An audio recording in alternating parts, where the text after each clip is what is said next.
Hi, I'm going to give a quick overview of The Criminal Child by Genet. Genet wrote this text, which was supposed to be a radio broadcast. It was never aired, it was actually censored.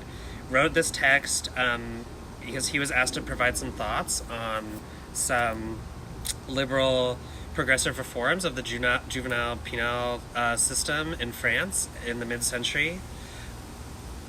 Genet was incarcerated in his adolescence for 3 years at a particularly brutal juvenile penal colony called Maitreyi. In this, Genet kind of advances this critique of reformism, and he does so under the auspices that any sort of reform of French society, and particularly the way they treat prisoners, is not actually produce a different quality, but is actually just a sleight of hand by the bourgeois and ruling class to deflect the hypocrisy of a moralism that responds to violations of its own moral structure with even more violence and brutality. And on this kind of concept of morality, Genet writes, "Evil, I mean just this will, this audacity to follow a destiny opposed to all the rules. The criminal child is one who has forced open a door opening onto a forbidden place.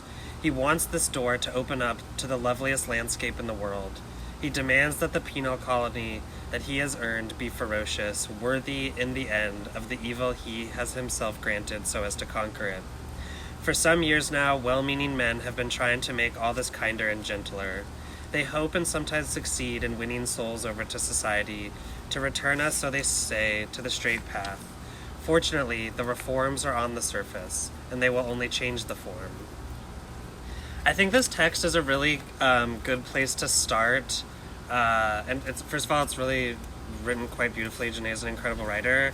And it's also a great place to start if one is interested in not just prison reform, but abolition, and specifically in taking an almost like spiritual stance of attack against the moral structure of a society that could even allow prisons to exist and crime to exist and to be outside in such a manner. And he writes on that concept, "As for me, I have chosen. I will be on the side of crime, and I will help the children not to win back access to your homes, your factories, your schools, your laws and sacraments, but to destroy them."